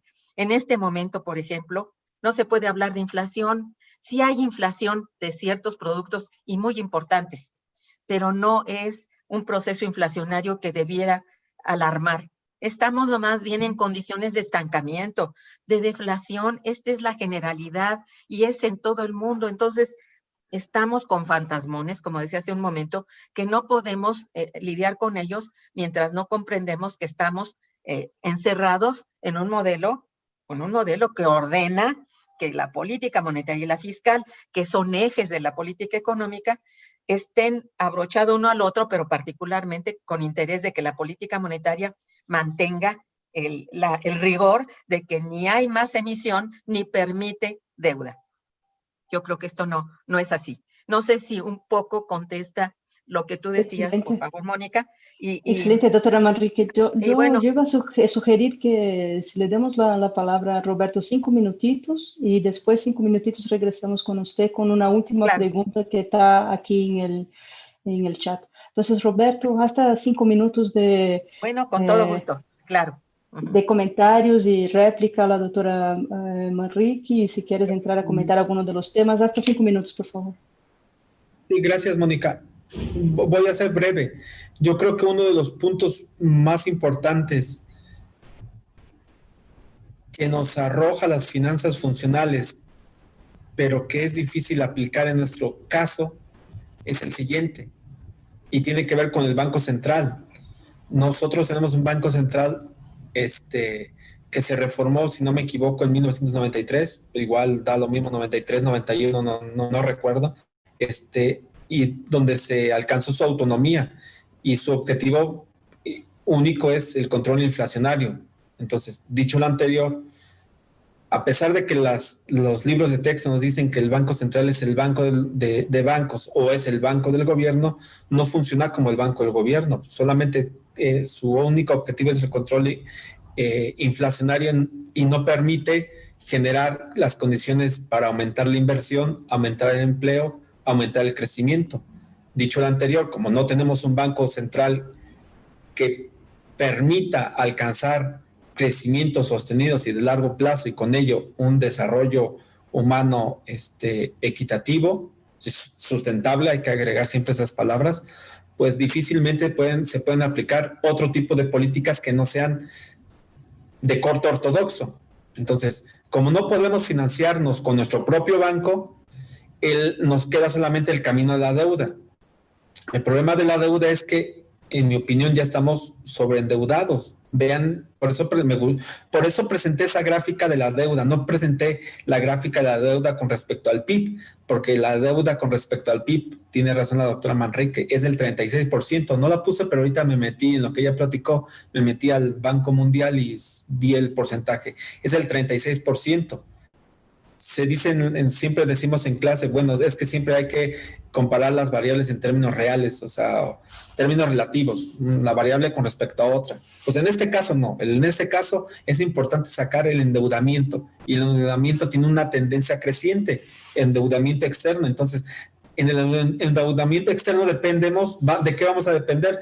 Pues de que diga la Reserva Federal si sube o baja la tasa de interés, o qué tipo de deuda tenemos de corto o largo plazo. Ayer, antier, el gobierno, la Hacienda de nuestro país, la Secretaría de Hacienda anunció un nuevo refinanciamiento y me causó, bueno, no extrañeza, me causó ruido de que refinanciamos una deuda hasta el 2060. Entonces, pues las nuevas generaciones van a estar endeudados hasta el 2060. Y me imagino que en el 2060 nuevamente vamos a renegociar la deuda. Esos son los obstáculos. El obstáculo para mí más importante es el Banco Central. Si yo fuera gobierno, lo primero que haría era quitar la autonomía y echar a andar la maquinita, pero tomando lo que decía Lerner, ser muy lernenianos. Procurar el financiamiento de actividades productivas generadoras de empleo productivo, inversión productiva, que permita salarios eficientes, de calidad, porque como decía Mónica, no vamos a generar empleos así de subsistencia, nomás para tener pleno empleo. ¿Qué caso tiene tener pleno empleo con empleos de subsistencia, empleos denigrantes? No tiene sentido. Entonces tienen que ser empleos que generen encadenamientos productivos. Entonces, para mí la palabra clave aquí es el Banco Central, y después del Banco Central es la banca de desarrollo. Y ya con eso termino. ¿Qué es lo que hizo China que no están haciendo otras economías? Pues China tiene un importante banco, tiene importantes bancos de desarrollo, y mucho de su inversión ha sido inversión en ciencia y tecnología, es decir, generar autonomía en la producción, no depender de otros, porque nosotros somos, insisto, somos exportadores de importaciones.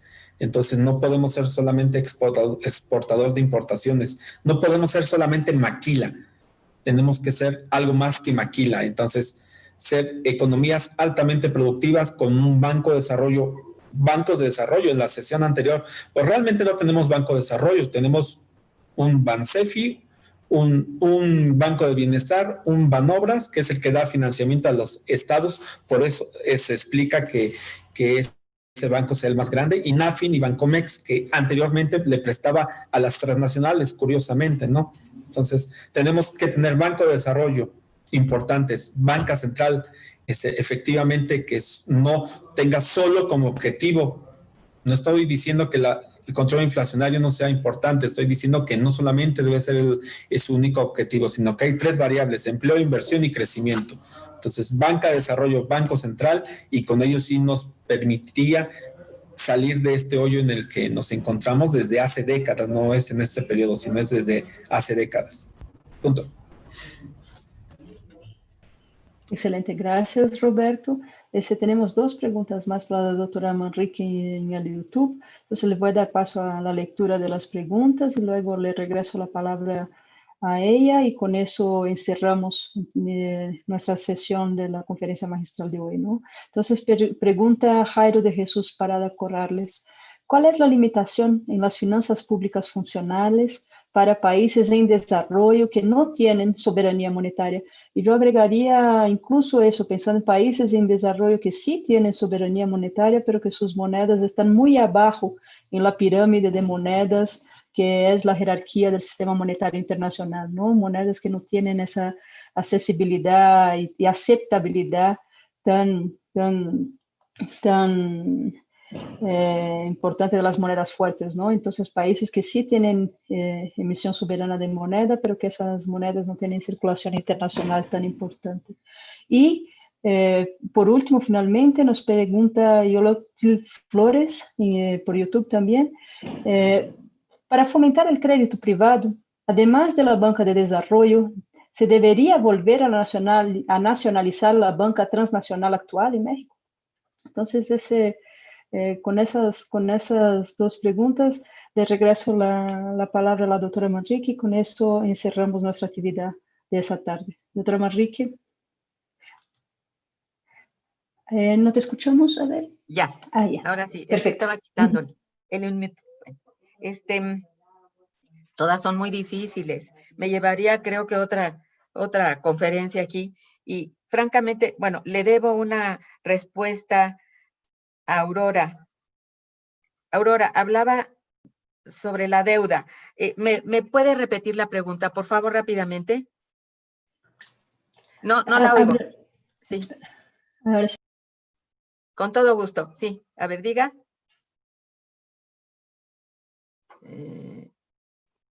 No la escuchamos. Sí, gracias. ¿Ya me escucha? Ahora sí. Okay. Ahora sí. Gracias, doctora. Mire, le comentaba que en el discurso y efectivamente en el Programa Nacional de Desarrollo era muy claro que no se recurriría a deuda para ningún concepto. Ya recordé, sí. Sin embargo, el Programa Nacional de Financiamiento que salió, creo que en agosto de este año, en julio-agosto, un año después, ese programa generalmente sale a principios de cada sexenio, pero esta vez salió un año y medio después. Sí se contempla la emisión de deuda hasta un tope máximo y constante del 70% del PIB. Y pues sí vimos que ya hubo emisiones de deuda ya a principio de año, ¿no? La emisión de bonos y todo esto. Entonces le preguntaba su opinión sobre este cambio que es cambio de discurso o contradicción o corrección sobre esta nueva condición. Justamente el programa salió después de unos meses que entró la pandemia y no sé si haya sido un factor que haya redireccionado o haya puesto en reconsideración esta nueva postura y este nuevo enfoque en el programa de financiamiento para todo el sexenio. Sí, con todo gusto. Mire, yo pienso que fue necesario el cambio de opinión. En esto, precisamente, la pandemia vino a poner en jaque precisamente la falta de recursos. Entonces, no parece extraño que haya habido este cambio en la opinión y trazarse una línea de hasta dónde se llegaría si se emite deuda. Creo que esto es muy moderado, me parece moderado con todo y que dice hasta el 70% del PIB, que es mucho, ahí sí es mucho, pero dadas las condiciones, bueno, yo como he leído bastante a Lerner, creo que esto no es un problema, siempre y cuando estas decisiones de política pública sean acompañadas de otras, no nada más la deuda y ya. Con la deuda tiene que trazarse también junto con ella y hacerse muy explícito para qué se va a usar esa deuda. Si el recurso no está perfectamente clasificado, es también una especie como de traición, porque ¿cómo? Te endeudas cuando dices que no te endeudas. Bueno, la deuda siempre tiene una razón para cualquier individuo, empresa o país, ¿verdad? Ahí en un momento dado la necesidad de entrar en endeudamiento. Bueno, sí, nada más que cuídate mucho porque vas a tener que amortizar y pagar intereses y todo esto. Si tenemos esto en la mente, yo creo que no hay demasiado problema. Yo eso no lo veo tampoco como un mal cambio de opinión, aunque ha seguido insistiendo en que endeudamiento no, ya está el endeudamiento allí. Bueno, eso no es ahí sí. Yo no sé cómo responder a esto, ¿no? Porque creo que fue una decisión que se tuvo que tomar y no que fuera un endeudamiento bajo condiciones de préstamos internacionales. Por ejemplo, decía yo que hay esas dos formas de endeudamiento. Aquí es emitiendo deuda, emitiendo bonos, bondes, etcétera, todo lo que emite el Estado, ¿no? Bueno, entonces, esto no es extraño, creo que no es malo, creo que es un cambio de opinión adecuado para un momento así pues en la estrechez de qué cosa haces para tener recursos, pues solamente mediante deuda. Lo demás no se puede, ¿verdad? Soltar el dinero, hacer emisión, pues imposible. Esto es, como decía Roberto, y yo también lo dije, el Banco de México, el Banco Central, con esa autonomía de que hace gala, ¿verdad? Porque además hace gala de ello, no está viendo más que la meta, esa triste meta nada más de estabilización de precios, que no deja de ser, pues, un grave error, ¿verdad? En fin, esto sería lo que yo le contestara. Ahora, con relación a algo que preguntaba alguien de limitación para los países en desarrollo para tener soberanía monetaria, creo que ya en cierto modo lo dijo Mónica. Hay países que no son necesariamente desarrollados, que tienen soberanía monetaria, pero tienen una moneda débil, aunque soberana, débil. Y no puede pensarse en que esto sea suficiente fuerza como para hacer de pronto una expansión monetaria sin tomar en cuenta las condiciones las condiciones generales en que se encuentra dicha economía, ¿no? Hay que considerar todo el contexto. Entonces, yo creo que sí tienen limitación los países en desarrollo. Muchos, son pocos. Yo no sé si tienes tú, Mónica, realmente el conteo de quienes sí tienen moneda soberana y quienes no. Tengo entendido que son muy pocos y en general los países llamados en desarrollo, ni nos desarrollamos ni nada, y la moneda, lejos de tomar un lugar en el espacio de las finanzas, de las altas finanzas, se encuentra muy castigado. Como moneda se encuentra al final de la fila de los países desarrollados y bueno, no puede hacer gala tampoco de que como es soberano va a emitir mucho dinero porque es soberano. No puede usar la soberanía de esa manera, creo yo, ¿no? Y esa es una limitación grave porque las limitaciones no vienen nada más porque no puedas usar la moneda soberana, sino porque las condiciones económicas no se prestan. En realidad esto es una pregunta difícil porque yo no tengo en la mano ni el conteo de cuántos sí tienen moneda soberana y cuántos no. Yo sé de los que sí usan la moneda soberana para expandir la economía y es Estados Unidos el primero que lo hace, pero también lo hace Alemania. Son dos muy fuertes países desarrollados que sí echan mano de esta forma, digamos, de expandir la economía o el consumo en cierto momento, ¿no? Entonces, eso no lo podemos hacer cualquier país. México es muy cuidadoso con respecto a las limitaciones que tiene, básicamente con un Banco Central autónomo. Bien, el fomento al crédito a través de la banca de desarrollo. Yo creo que no estuve en la plática de banca de desarrollo, me hubiera sido muy útil escuchar. Sin embargo, creo yo que la banca de desarrollo puede ser poco a poco rescatada como tal. No tendría la misma, digamos, los mismos estatutos constitutivos. Habría que quitar algunos de ahí porque no funcionan ya como funcionaba Nacional Financiera y todos los 18 bancos que había de desarrollo. Sin embargo, existe Nacional Financiera y sí existe como banca de segundo piso. Bueno, una primera cosa que habría que hacer es quitarle esa cuestión de que sea solamente una de las manos o una de las formas de que opera la banca comercial. La banca comercial es la que se encarga de decidir si da el crédito o no, y nada más ordena al segundo piso que se dé a través de Nacional Financiera. No, esto no, tiene que haber un estatuto como es normal cuando se crean estas instituciones, en donde declare con mucho énfasis cuál va a ser el objetivo preciso de la banca de desarrollo o de ese banco de desarrollo y no salirse de ahí. De ahí en adelante dice quiénes pueden tener cómo se va a dividir el capital social, cuánto va a tener el capital privado, cuánto va a tener el Estado. Ese tipo de cosas tienen que estar establecidas por estatuto. Entonces, yo creo que la banca de desarrollo es necesario ser recogida, ser salvada, no toda en conjunto, porque es muy difícil. Eso sí sería una cosa difícil de lograr en este momento, pero sí darle ciertas facultades a la banca de desarrollo, a la que existe ahorita, parece que son el Bansefi, el Banco de Obras Públicas, la Nacional Financiera y nos paramos de contar, creo que son esos tres, no sé si hay otro, pero en fin, son muy pocos y para finalidades muy específicas.